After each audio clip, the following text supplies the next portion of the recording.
ETF index mutual funds నేర్చుకుని stock మార్కెట్లో రాణించాలనుకుంటున్నారా? వెంటనే ఈ నెంబర్కి కాల్ చేయండి. నమస్తే రమగారు. నమస్తే జయ.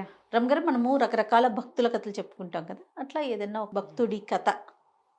భక్తురాలి కథ చెప్పుకుందాం. ఓకే. భక్తురాలు. పూర్వం మనకి పాండురంగ స్వామి కథలు కొన్ని భలే వింతగా విచిత్రంగా అనిపిస్తాయి. అవునవును. ఆయన పుండరీకుడు కోసం వచ్చి వాకిట్లో నిలబడి ఎండలో నుంచున్నాయి, కాళ్ళు కాలుతున్నాయి అని చెప్పినా కూడా పుండరీకుడు బయటికి రాలేదని ఓ ఇటుకేసి దాని మీద నుంచో, కాళ్ళు కాలకుండా ఉంటే పంచలో నుంచోమన్నాడని చెప్పుకుంటాం. భక్తుల కోసం తనే తరలి వచ్చిన వాడు పాండురంగడు. తను వచ్చాడు వాళ్ళ వాకిట్లోకి. మామూలుగా మనం అన్ని దేవాలయాలు ఎలా చూస్తాం చేయ, ఎక్కడెక్కడెక్కడో ఉంటాయి, స్వామి ఎన్నో పరీక్షలకి గురి చేసి కానీ భక్తులకు కనపడ్డు. ఇక్కడ అట్లా కాదు, దేవుణ్ణి నుంచోబెట్టేశాడు ఆయన. పుండరీకుడు బయట నుంచోమన్నాడు పాండురంగడిని, వాకిట్లో నుంచో, మా నాన్న సేవ అయ్యాకే వస్తాను నీ దగ్గరికి అని. నేను కృష్ణుడిని పిలిచినా రాలా, ఆయనే వెయిట్ చేశాడు. పరమ ప్రీతిగా ఉంటట పాండురంగడికి, చాలా తొందరగా సులభసాధ్యుడు. మామూలుగా విష్ణువు సులభసాధ్యుడు కాదు. కథల్లో మనకి పురాణాల్లో అలా చెప్తారు. పరమేశ్వరుడు సులభసాధ్యుడు, చాలా తేలికపాటి తపస్సుతోటి దొరికేస్తాడు, ప్రార్థనతో లభిస్తాడు. ఒట్టి అభిషేకం 2 చెంబులు నీళ్ళు పోసి శివయ్య దిగిరావయ్య అంటే దిగొచ్చేస్తాడని. విష్ణువు అట్లా రాడని, ఆయన అంత సులభంగా మన దగ్గరికి రాడు అని ఇలా కథల్లో వింటుంటాం. కానీ పాండురంగ అవతారంలో మాత్రము పరమ సులభ సాధ్యుడుగా ఉంటాడు. పిలిస్తే పలికేసి వాళ్ళ వెనకాల వాళ్ళ ఇంటికి వెళ్ళిపోయి అలా అట్లా చేస్తాడట. అట్లా ఉంటాడు ఆయన. పైగా ఈ విఠల నామధేయం చెప్తారు కదా, విఠల అంటారు. విఠల అంటే హార్ట్ పంపింగ్ అది పెరుగుతుందట. ఆ నామంలోనే అలా ఉంది, రక్తం పరుగులెత్తిస్తాడని. వాళ్ళు ఈ మరాఠీలు వాళ్ళు చెప్తారు. కొన్ని వీడియోలు వింటే విచిత్రంగా ఉంటుంది.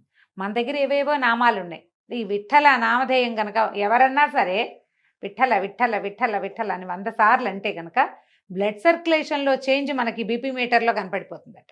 అవును, అంత బాగా పనిచేస్తుంది. ఆయన అంత ప్రభావవంతంగా భక్తుల జీవితాల్లో మార్పు తెస్తాడని చెప్తారు. ఆయనకు సంబంధించిన ఒక కథ చెప్పుకుందాం. ఈయనట ఒకప్పుడు దేవాలయంలో ఉండి, విఠల స్వరూపంలో ఉండి, తను మొదట ఇదివరకు తీసుకున్నటువంటి కృష్ణావతారం జ్ఞాపకం వచ్చి ఆయనకి ఫ్లూట్ వాయిద్దాం అనిపించిందట. ఒక పిల్లను గ్రోవి తెచ్చుకుని దేవాలయంలో నుంచి పిల్లను గ్రోవి ఊదటం మొదలుపెట్టాడు. ఆ పిల్లను గ్రోవి శబ్దం బయట ఉన్న పశుపక్ష్యాదులన్నీ వింటున్నాయట. కొన్ని ఆవులు ఆ దేవాలయ ప్రాంగణంలో మేస్తున్నాయి. ఇది పూర్తిగా కవర్ చేయబడిన దేవాలయం కాదు, మండపం. ఆ మండపంలో ఉన్నాడు ఆయన ఈ విఠల స్వరూపంతో. అయితే ఈ ఫ్లూట్ ఊతుంటే ఆవులన్నీ చెవులు దోరగలు పెట్టి చెవులు రెక్కించి వింటున్నాయి. ఆ వింటున్న ఆవుల్లో ఒకటి లేతగా మొన్న మధ్య కన్నా డెలివరీ అయిన ఆవు ఉంది. ఆ ఆనందంతో మామూలుగా ఏంటి సకింగ్ రిఫ్లెక్షన్స్ అంటాం, పాలు చేపుకి ఎట్లా వస్తాయి, ఆవుకి దూడ తగిలేసరికల్లా వచ్చేస్తాయి. లేదా వాటి దానికి సంతోషం, ఒళ్ళు కగురు పడిస్తే పాలు చేపుకి వస్తాయి. మనుషులకైనా అంతే సంతోషము. ఆహార స్వీకారం చేసిన ఫుడ్ ఫుల్గా తిన్నా, మంచినీళ్ళు కడుపు నిండా తాగిన, దూడలు వచ్చి పొదుగును పట్టుకున్నా పాలు చేపుకొస్తాయి. దాని అలౌకికమైన ఆ ఆనందంలో దాని పాలు చేపుకు వచ్చి పాలు ధార కారిపోతున్నాయట బయటికి. పాలధారలు బయటకు వచ్చేసి గాలికి ఆ పాలధారల్లోంచి కొంత నురుగెళ్ళి పాండురంగడి మీద పడిద్దట, ఆ విగ్రహం మీద. పాల నురుగు పడేసరికల్లా ఆయన ఎంత సంతోషించాడోట. తన మొహం మీద పడిన ఆ నురుగుకి సంతోషించి ఆవుని తన భక్తుల్లో ఒకటిగా చేర్చుకున్నాడు. అట్లాంటి వాడు పాండురంగుడు. వినడానికి ఎంత బాగుంది, ఎంత ఆనందంగా అనిపిస్తోందో. ఆ ఆవు ఒక భక్తురాలుగా ఉంది.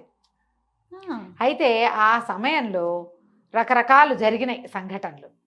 ఈ ఆవు భక్తురాలుగా ఉన్న తర్వాత ఒక బ్రాహ్మణ ఆయన అంత పాయసం వండి మరి కొద్దిగా ఏదో తేనె అవి వేసి నివేదన చేసి కొద్ది తెచ్చి పాండురంగడి ముందు పెట్టి వెళ్ళాడు. కాకి, అబ్బా పాండురంగడి దగ్గర ఏదో పెట్టారు, కొన్ని మెతుకులైనా పక్కన ఉంటాయి, తిందామని పరిగెత్తుకుంటూ వచ్చింది. దాని రెక్కల వేగానికి చుట్టూతా ఉన్న దుమ్మంతా ఎగిరిపోయింది. పాండురంగడు అన్నట్ట, ఇది చక్కగా చుట్టూతా బోళ్ళంత దుమ్ముందని ఆ దుమ్మంతా పోగొట్టింది కాకి, నా వాకిలి శుభ్రం చేసింది, అందుకని ఈ కాకిని నా భక్తుల్లో చేర్చుకుంటున్నాను. కాకి కూడా మోక్షం ఇద్దామనుకున్నట్టు ఆయన. మోక్షం ఇవ్వాలంటే ముందు ఒక దారి ఏర్పరచాలి. కాకి భక్తుల్లో చేరింది ఆవుతో పాటు. తర్వాత పక్కనే ఉన్న నదికి హంసలు వచ్చినాయట కొన్ని. ఒక హంస తన రెక్కలు అల్లారుస్తూ వచ్చి పాండురంగడి సన్నిధిలో దండం పెట్టుకోవడానికి వచ్చిందట. ఆ రెక్కల మీద నుంచి వచ్చిన నీరు చక్క కళ్ళాపి చల్లినట్టుగా శుభ్రంగా పడిందట వాకిలంతా. హంసను కూడా చేర్చుకున్నాడు. హంస చేరింది. తర్వాత ఒక చిలకట ఎవరింట్లోనో పెంపుడు చిలకగా ఉంది. పెంపుడు చిలక వాళ్ళ ఇంటి వాళ్ళ అమ్మాయి ఒక ముత్యాల హారం వేసుకుంటుందట. ఆ చిలక ఇంట్లో అంతా తిరుగుతుంది, పంజరంలోనూ ఉంటుంది. ఒకనాడు ఏం చేసిందట, ఆ అమ్మాయి వేసుకునే ముత్యాల హారాన్ని ముక్కుతో పట్టుకొచ్చి ఈయన సన్నిధిలో వాలిందట. అప్పుడే కాకి శుభ్రం చేసింది, హంస నీళ్లు జల్లింది. ఆ నీళ్లు జల్లిన చోట నిలబడిన ఈ చిలక ఏం చేసిందంటే దానికి ఏం తోచిందో ఆ దండని కాలుతో పట్టి టక్కు టక్కు టక్కు పొడిచి ఆ దండని తెంపేసింది. ముత్యాల దండ తెగిపోయేసరికల్లా ముత్యాలన్నీ విసిరినట్టుగా పడ్డాయిట. అవి ఎట్టబడ్డాయి, వాకిట్లో ముగ్గేసినట్టు పడ్డాయి. చిలక ముగ్గులు పెట్టిందిగా, చిలకను కూడా భక్తుల్లో చేర్చుకున్నాడట పాండురంగడు. తర్వాత ఏమైంది, ఒక ఎలిక పరిగెత్తుకుంటూ అటువైపు వచ్చింది. ఆ ఎలికని ఒక పాము వెంబడించిందట. వెంబడిస్తే ఆ ఎలిక ఏం చేసింది, అటు పరిగెత్తి ఇటు పరిగెత్తి పాండురంగడి మందిరంలోకి ప్రవేశించింది. ఈ పాము కూడా లోపలికి చరచరా పరిగెత్తుకొచ్చేసింది. లోపలికి వచ్చాక దానికి తెలిసింది అది పాండురంగ సన్నిధి అని. దానికి ఎంతో ప్రీతి భగవంతుడు అంటే. అదేం చేసిందట, ఎలుకని మర్చిపోయి లేచి ఇట్లా ఉవ్వెత్తున నిలబడి నమస్కారం చేసింది. ఆ సర్పానికి ముఖం మీద ఒక మణి ఉందట. ఆ కొంచెం కనుచీకటిగా ఉన్న పాండురంగ మందిరంలో ఎప్పుడైతే సర్పం ఇట్లా ఇలా లేచిందో తలుక్కుమందట. అది ఆ మణి దీపం పెట్టినట్టుగా కనపడుతోంది దూరం నుంచి. తన దగ్గర దీపం పెట్టిన లాంటి సేవ చేసినందుకు సర్పాన్ని కూడా తన భక్తుల్లో చేర్చుకున్నాడు పాండురంగడు. బాగుంది. పాము పోయింది. తర్వాత ఏమైందట, వీళ్ళు పువ్వులు గివ్వులు తెచ్చిపెట్టేవాళ్ళు. ఒక తుమ్మిదల గుంపు వచ్చింది, మన ఏమంటారు తేనెటీగల గుంపు. మామూలుగా తేనెటీగలు ఎక్కడైనా పట్టు పెడితే చుట్టుపక్కల ఎక్కడెక్కడ ఏ పువ్వు ఉన్నా సరే అవి పిచ్చి పువ్వు మంచి పువ్వు వాటికి ఏముండదు, అన్నిటి మీద పడి తిరుగుతూ ఉంటాయి. ఈ ఆలయ సన్నిధిలో కొన్ని పువ్వులు కనపడితే ఆ పువ్వులో ఏదైనా తేనుందేమోనని ఆ తేనెటీగ ఒకటి లోపలికి వచ్చింది.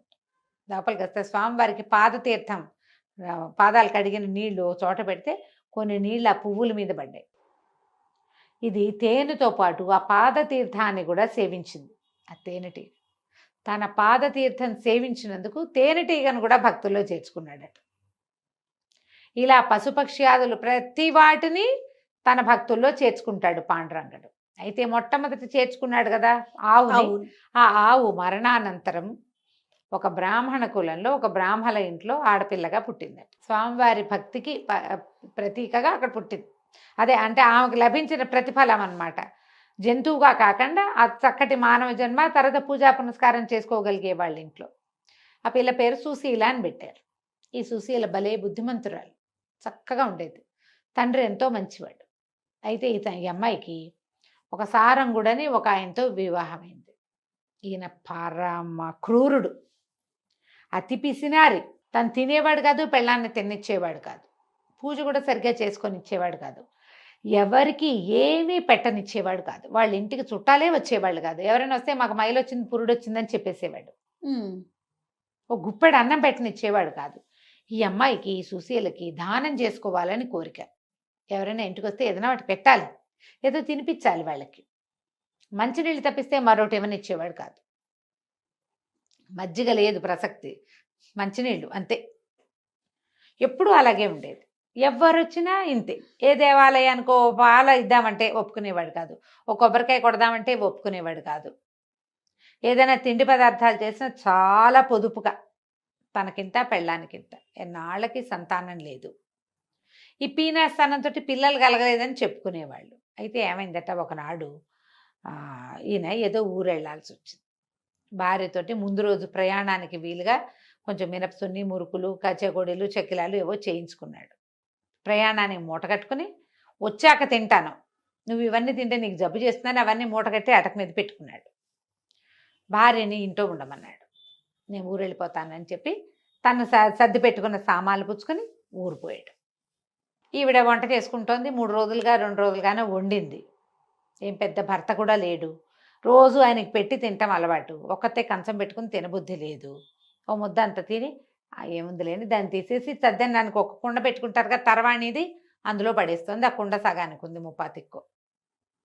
సరే ఏమైంది, విష్ణుమూర్తి రోజు దండం పెట్టుకునేది. ఒక్క ముద్ద అన్నం పెట్టించు ఎవరికైనా నా చేత. ఇంత పాపిష్టి పుట్టకు పుట్టానేమిటి నేను? మా నాన్న ఇంట్లో ఉండగా చెయ్యి విడవకుండా చేసుకునేదాన్ని కదా సమారాధనలు. ఇక్కడికి వచ్చాక ఈ పెళ్ళయింది, ఇక అప్పటి నుంచి ఇదే నా బతుకుగా ఉంది. ఎవరికీ ఓ గుప్పెడు అన్నం పెట్టనివ్వడే. భర్త నింద చేయకూడదు.